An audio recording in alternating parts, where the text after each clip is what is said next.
بس جاوب الجهاز بيعطيني صافرة.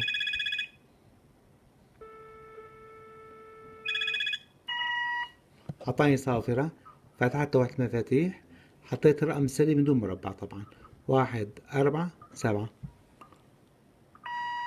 أعطاني صافرة إن الرقم السري صحيح. هلا الباسورد مفعلة. مثلا بدي أشغله 77، شغلت الريموت كنترول. طبعا في تأخير، في تأخير لأنه عن طريق الجوال. 77 مرة تانية بطفي الريموت كنترول.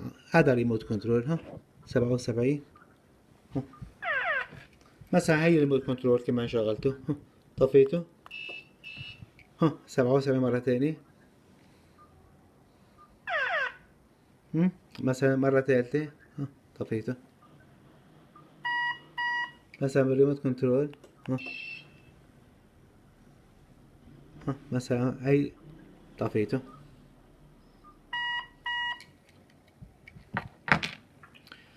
آه طبعا عندي مثلا بدي أعرف حال منطقة واحد، مثال مربع واحد، حالة منطقة واحد عرفتها. مثلا مربع اثنين، مثلا طيفية، يعني صافة الإنذار تبع التون تبع التامبر طيفية. مثلا اثنين مربع شغلتها، هذا معناتها حالة منطقة اثنين هي مشغلة. بدخل على نظام برمجي، بكبس 55. هذا بدي أنا تطلع هي الشاشة اللونة. هون كتب ماستر أو انستول، إيش بدي أختار؟ هون بس دخلت على 55، بدي أختار مبرمج نظام، حطيت نجمة انستول، يعني 1 2 3 4 5 6 الرقم السري. حتى أسمع صافرة. ما سمعت صافرة معناتها ما بدي برجع بعيد مرة تانية، نجمة 1 2 3 4 5 6 حتى أفعل مبرمج نظام. هلا أعطاني صوت إنه قال لي أوكي مبرمج نظام. إذا أخذت رقم واحد معناتها بدي أبرمج أول تليفون. مثلا أول تليفون بدي أبرمجه، فرضنا مثال 0 5 5 1 1 3 6 7 1 6 3، ضغط مربع. هلا بعد تدخل بقول لي مرة ثانية عيدها. ما راح بقول لي مرة ثانية عيدها. 0 5 5 1 1 3 6 7 1 6 3. طبعا هلا بسمع صافرة إذا كان الرقم صحيح، بنتظر شوي لأنه في تأخير عن طريق الجوال. سمعت صافرة مع تدخل الرقم. مثلا بدي أغير الرقم السري، بحط نجمة مبرمج النظام، بدي أغير الرقم السري تبع مثلا مدير النظام. انتظرت، أبلع، أعطاني صافرة. ضغطت 9 حتى أغير الرقم السري. هون قال لي ماستر، حط رقم سري جديد.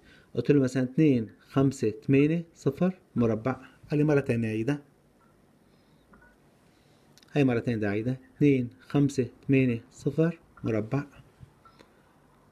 بقارن بين بين تنتين قيمتين، إذا كان صحيحة بيعطيني صافرة صحيحة. هلا بدي أدخل على الماستر، مربع 2 5 8 0.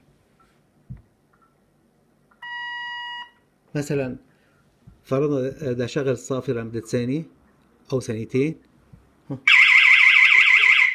مثلا شغل لي الصافرة لمدة ثانيتين بالعملية هي.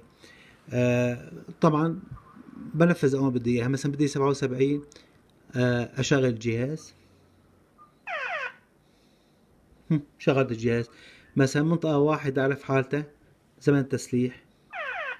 منطقة اثنين لسه كمان طبعا زمن خروج، عفوا. منطقة اثنين كمان بزمن خروج، شغلتها قبل لحظات. هذا منطقة ثلاثة مفكوك تسليحة إلى آخره. بالتالي تم هون البرمجة كله عن طريق إذا أدخل مرة تانية على انستول بكبس 55، بدخل على انستول نجمة 1 2 3 4 5 6. هاي مبرمج النظام. إذا قبلها بعطيني صوت. يعني طبعا الشاشة LCD بتظهر لي. بس أنا بدي أغير رقم الماستر، بدي أرجع أحطه 1 4 7. هي 1 4 7 مربع. انتظرت شوي، 1 4 7 مربع. سمعت صوت ما دخل بالذاكرة الثابتة. هاي طفيته، خلاص صار عندي الجهاز تبرمج. بحسن ببرمجه وبدخل على المبرمج نظام وين ما كنت بأي مكان بالعالم. والسلام عليكم ورحمة الله.